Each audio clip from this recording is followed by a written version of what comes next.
On November 18, 1883, a private railroad industry consortium did something no government had authorized, no president had approved, and no law had permitted. They reset every clock in America. By noon that day, telegraph operators at stations from Boston to San Francisco had synchronized the time on every railroad clock in the country to a single shared standard. And within a year, every bank, factory, and school in the nation had quietly followed. Congress didn't make it law for another 35 years. Trick number 8 on this list tells the full story, and it is one of the most powerful business moves ever made in America that almost nobody knows was made by a private company, not a government.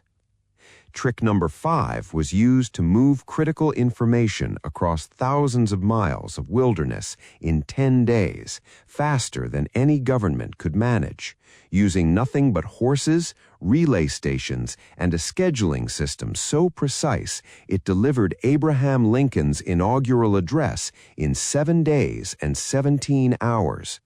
The relay logic it invented still runs inside every server that delivers this video to your screen.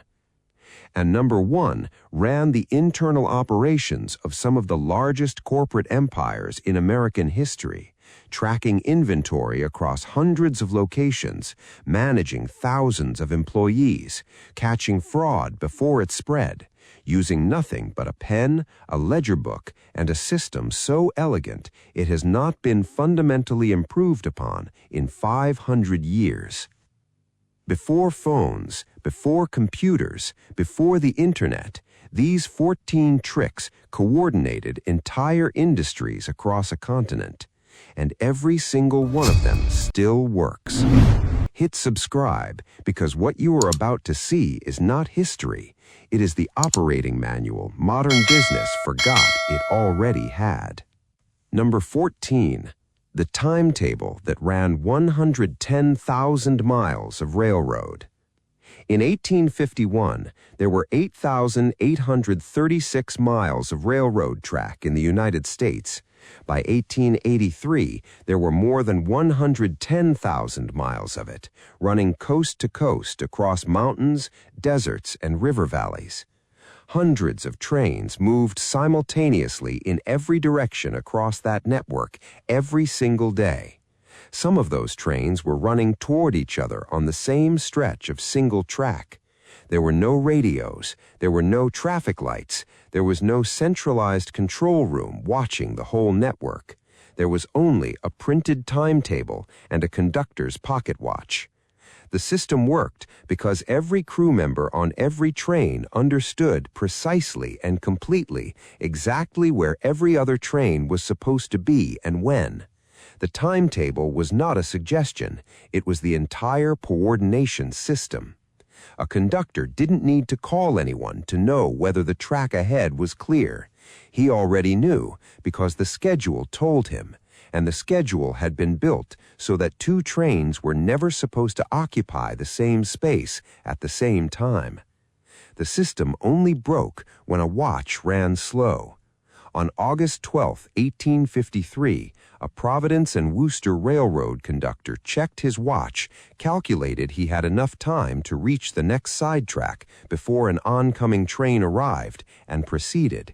His watch was running 2 minutes behind. The collision killed 14 people. Neither conductor had done anything wrong. The scheduling system itself had no tolerance for any individual's timekeeping error. That single lesson, a coordination system is only as reliable as the accuracy of the information every person inside it carries, has never been replaced by any technology since. It has only been automated. Number 13. The commercial traveler who was a one-man intelligence network. After the Civil War, a new figure appeared on America's railroad cars, the commercial traveler, or drummer. He carried a leather sample case, a territory route book, and an order pad. He was not an employee in any modern sense. He was a mobile extension of the home office, covering territory that would otherwise require a permanent storefront in every city. The drummer's route was planned weeks in advance using railroad timetables and mapped onto a route book tracking every customer in his territory by name, purchase history, and relationship notes. He visited the same merchants on the same schedule, season after season, so that his arrival was expected and his samples were anticipated. His order pad was the original sales management system. His route book was the original customer database. His territory report, mailed back to the home office at the end of each week, was the original market intelligence briefing, telling headquarters which competitors were cutting prices, which regions were growing, and which products weren't moving. He was doing everything a modern B2B sales organization does today, with nothing but a sample case, a railroad ticket, and a notebook.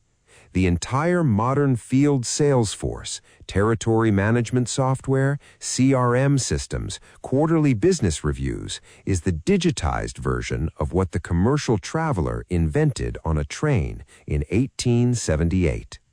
Number 12.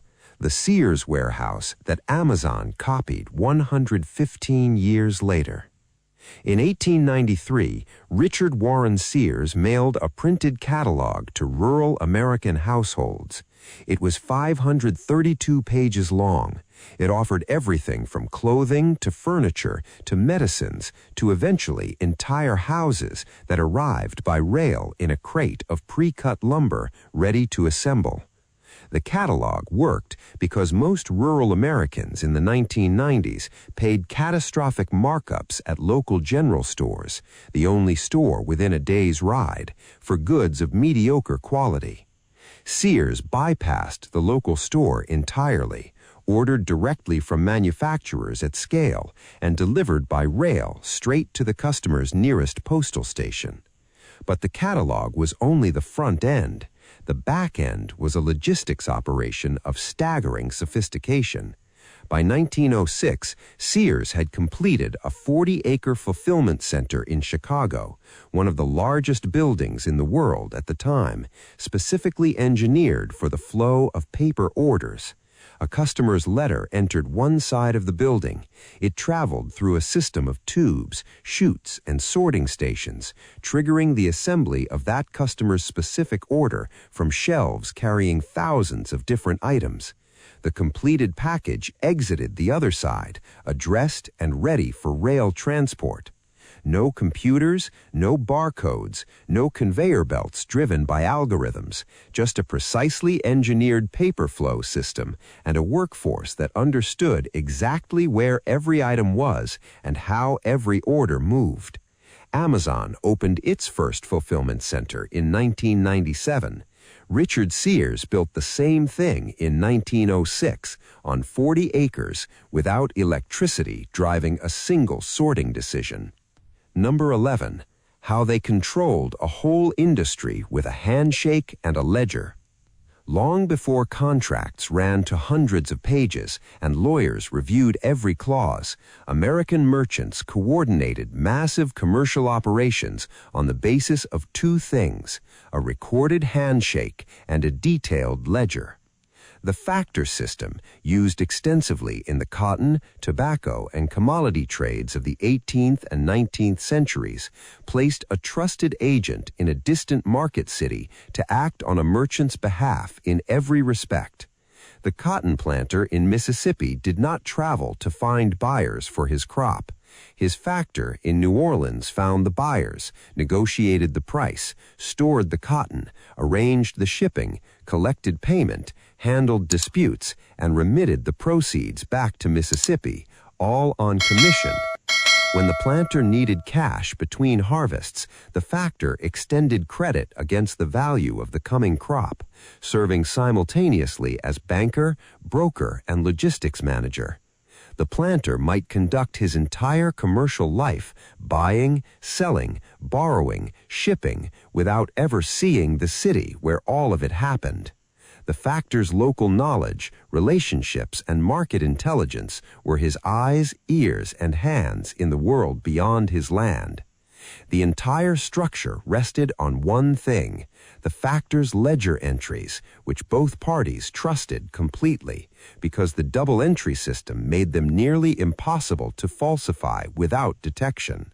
Trust was not naive, it was built into the accounting architecture. Today's outsourced sales representatives, commissioned agents, and third-party logistics providers all operate on the principal-agent structure. The structure has not changed in 200 years. Number 10. The telegraph and the end of distance. On October 24, 1861, a telegraph operator in Salt Lake City sent a message east to Washington and a message west to San Francisco simultaneously, completing the first transcontinental telegraph connection in American history. The same afternoon, the Pony Express sent its last rider. What had taken 10 days by horse now took seconds by wire. By 1880, Western Union operated 291,000 miles of telegraph wire and transmitted 31.7 million messages a year. Business transactions that had previously required weeks of postal correspondence, price negotiations, supply orders, contract confirmations, could now be completed in a single afternoon between parties 1,000 miles apart. A merchant in New York could know the price of cotton in New Orleans before the morning was over. A railroad dispatcher in Chicago could reroute a train in Kansas in minutes. The telegraph did not just speed up commerce, it restructured the geography of business itself. For the first time, the distance between buyer and seller was no longer a barrier to doing business at full speed. Every constraint that had previously forced businesses to operate locally dissolved overnight. By 1895, every continent on Earth was linked by telegraph wire. AT&T and several of today's largest telecommunications companies began their existence as telegraph service providers. The wire was the first internet. It just moved words instead of data packets.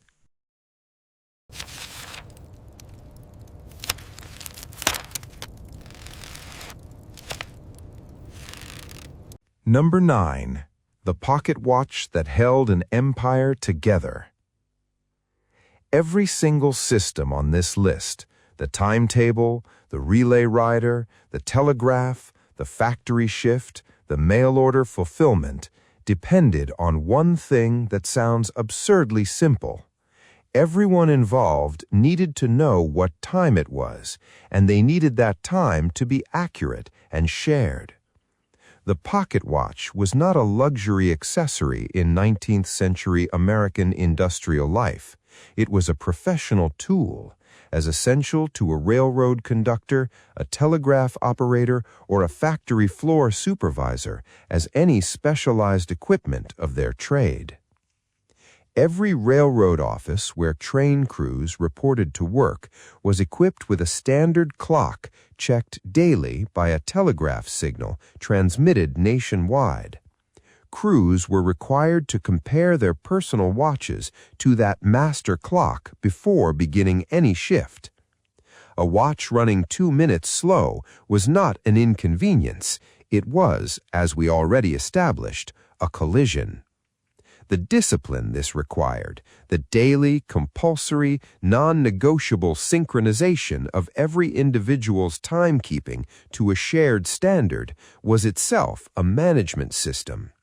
It meant that coordination did not depend on any individual's judgment in the moment. It depended on a prior agreement, checked every morning, that everyone was working from the same clock. Modern project management, with its shared calendars, synchronized meeting times, and real-time collaboration tools, is the digital descendant of a railroad conductor comparing his pocket watch to the station master clock before a shift. Number 8. The Day of Two Noons. This is the story from the cold open. On the morning of November 18, 1883, most American cities were running on their own local solar time.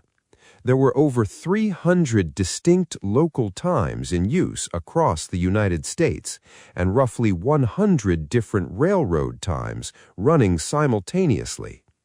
A traveler changing trains in Chicago might encounter 6 different official times on 6 different clocks in the same station. This was not merely inconvenient, it was lethal. The 1853 Rhode Island collision had already proven what a 2-minute discrepancy could do. Similar crashes had continued at horrifying frequency. The General Time Convention, a private railroad industry organization with no government standing and no legal authority whatsoever, decided to act. Their secretary, William F. Allen, designed a system of 4 time zones: Eastern, Central, Mountain, and Pacific. Zone boundaries were drawn not along straight meridian lines, but along the routes of major railroad hubs for practical coordination reasons. At noon Eastern Standard Time on November 18, 1883, the moment that became known as the Day of Two Noons because cities east of the new zone boundaries experienced noon twice as their clocks were reset. Telegraph operators synchronized every railroad clock in the country simultaneously. No law authorized it, no president signed, no Congress voted. A private industry consortium simply decided, implemented the change using the telegraph infrastructure they already controlled, and waited. Some resisted. Detroit refused for years and changed its clocks more than 6 times between 1885 and 1916, but the resistance was futile. If your town clock didn't match the station clock, you missed your train. The United States government did not make standard time law until 1918, 35 years after the railroads had already restructured every American's relationship with time, using nothing more than a telegraph pulse and a meeting room decision. Number 7. The standard pallet and the revolution nobody noticed. In the early 1900s, an unremarkable flat wooden platform with 2 gaps under it changed the economics of every physical business in America. Before the pallet, goods moved one piece at a time, loaded and unloaded by hand, item by item, from every wagon, rail car, and warehouse shelf. The pallet allowed goods to be grouped, stacked, and moved as a single unit. One worker with a hand truck could move in minutes what previously required a crew working for an hour. Companies that adopted pallets moved more, stored more, and shipped more for the same labor cost. Companies that didn't competed at a permanent disadvantage until they adapted or failed. No museum exhibit celebrates its inventor. Nobody has ever written a popular history of the pallet. But the logic it introduced, standardized the unit of movement, and every system that handles that unit becomes more efficient simultaneously, became the foundation of every subsequent logistics revolution. Malcolm McLean applied the same principle at ocean scale in 1956 with the standardized shipping container. A steel box whose dimensions every crane, every ship, and every truck in the world was gradually redesigned to accommodate. Global trade was transformed in less than a decade. The pallet had done the same thing domestically 50 years earlier, with wood and no fanfare at all.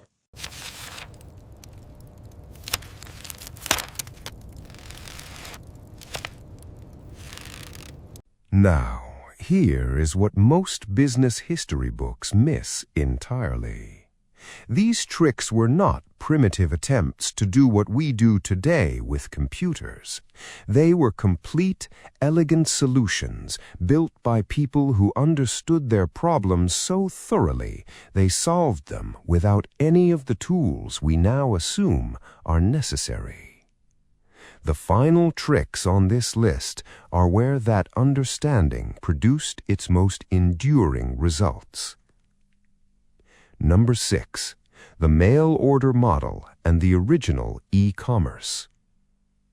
In 1872, Aaron Montgomery Ward mailed a single printed sheet to potential customers listing items available for purchase by mail.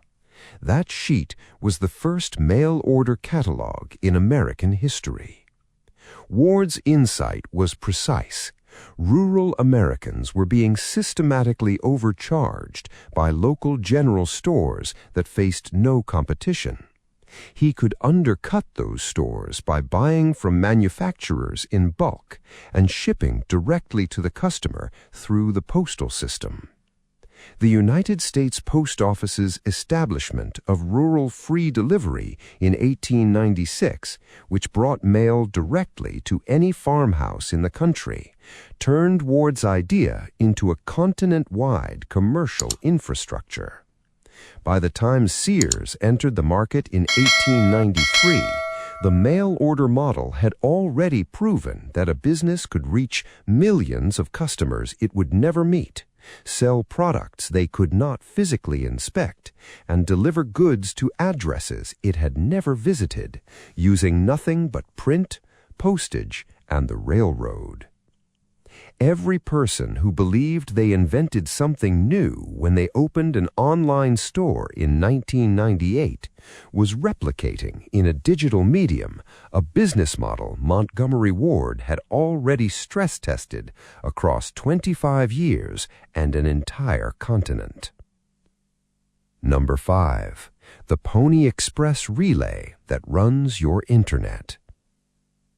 The Pony Express lasted 18 months.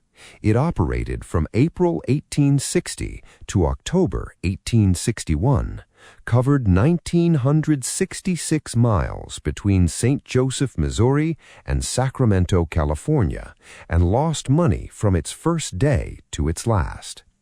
By any business measure, it was a catastrophic failure. By any engineering measure, it was a masterpiece. The system was built around a single insight. No horse and no rider can sustain peak speed across a long distance, but a relay of fresh horses and fresh riders can sustain it indefinitely. 184 stations, positioned roughly 10 miles apart across desert, mountain, and plains. Riders changed horses at every station without stopping. The mochila, a leather mail pouch with 4 locked pockets, was simply lifted from one saddle and thrown across the next. Riders themselves were swapped every 75 to 100 miles. The record delivery, Abraham Lincoln's first inaugural address, crossed the continent in 7 days and 17 hours, an average of nearly 12 miles per hour sustained across nearly 2,000 miles of wilderness.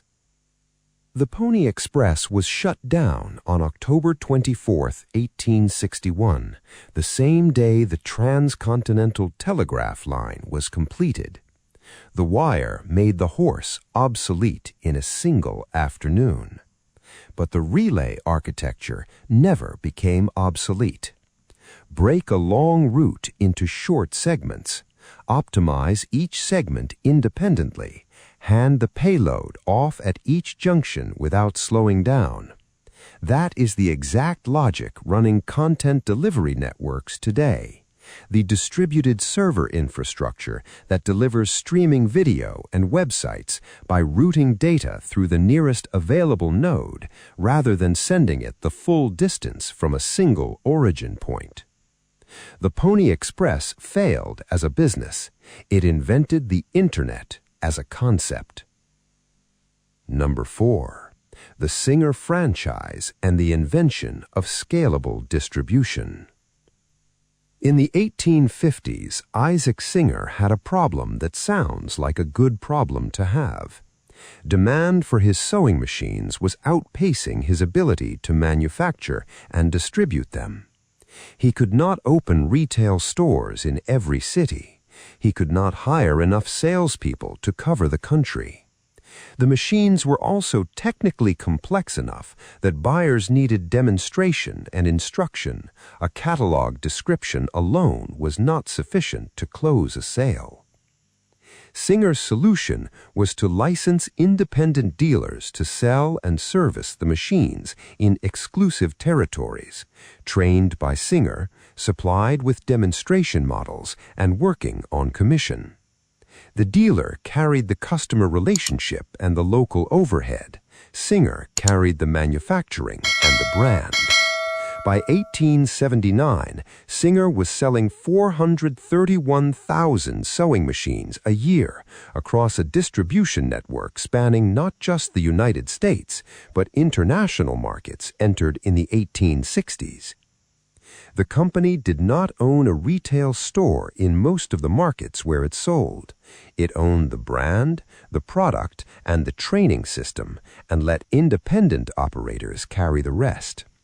Every McDonald's that has ever opened, every 7-Eleven franchise, every hotel flag hanging above a property owned by an independent operator, all of it traces its business model structure to the distribution problem Isaac Singer solved for sewing machines in the 1850s. The franchise was not invented in fast food. It was invented to put a sewing machine in every American home. Number 3. The scheduled steamship and the reliable ocean. Before steam-powered ships replaced sailing vessels on major ocean trade routes, a merchant planning an overseas shipment faced a persistent uncertainty. There was no reliable way to know in advance when a sailing ship would arrive, because sailing ships moved at the mercy of wind and weather. A voyage that should take 3 weeks might take 6. Supply chains built around sailing schedules were supply chains built around guesses. The introduction of steamships on fixed scheduled routes changed this in a single generation.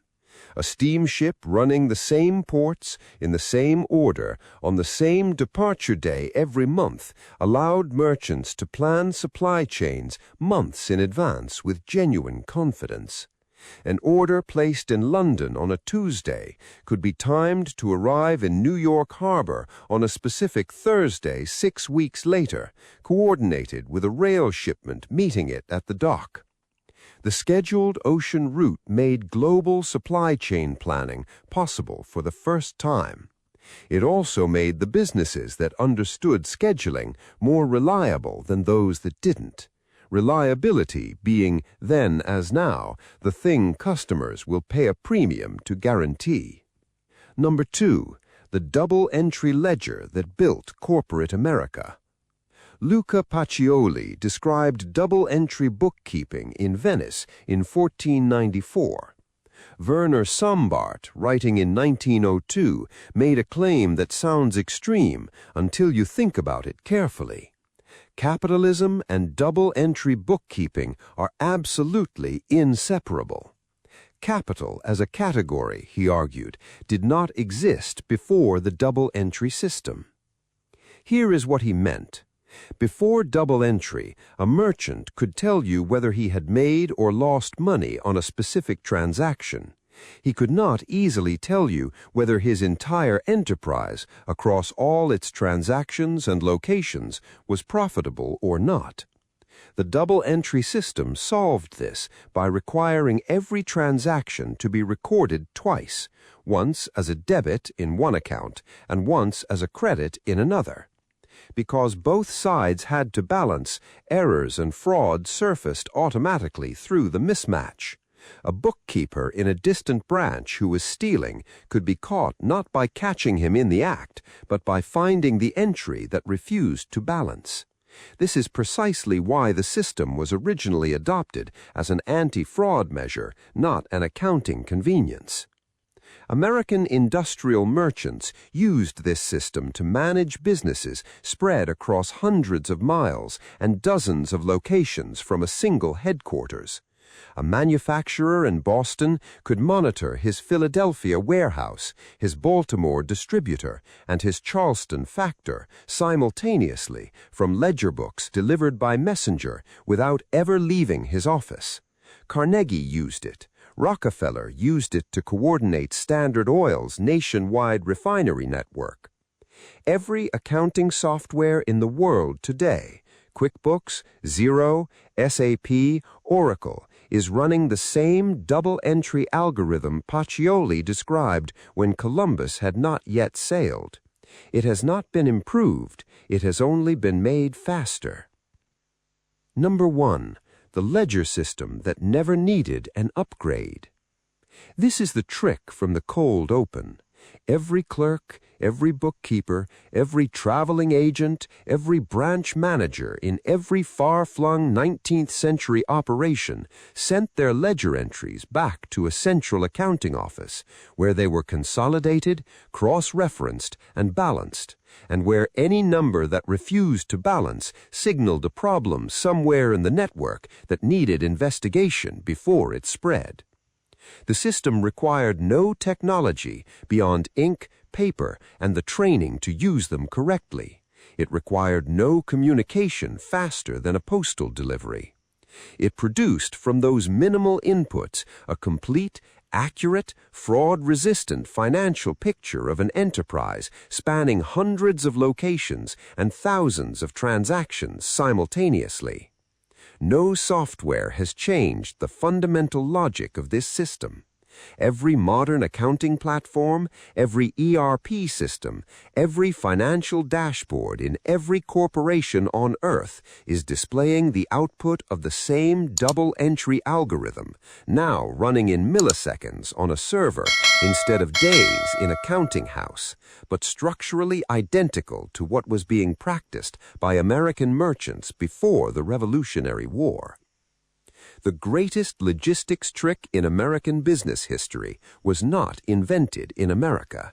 It was not invented in the 19th century. It was imported from Renaissance Italy, applied with discipline and consistency to every enterprise large enough to need it, and it worked perfectly, completely, without any meaningful improvement for 500 years. The greatest coordination tool ever deployed in American commerce was a bound book and a rule that every entry must be written twice. Every trick on this list led to exactly the same discovery. The tools were never the intelligence. The railroad timetable was a piece of paper. The telegraph was a copper wire. The ledger was a bound book. The pocket watch was a spring mechanism in a brass case. None of these tools did anything on their own.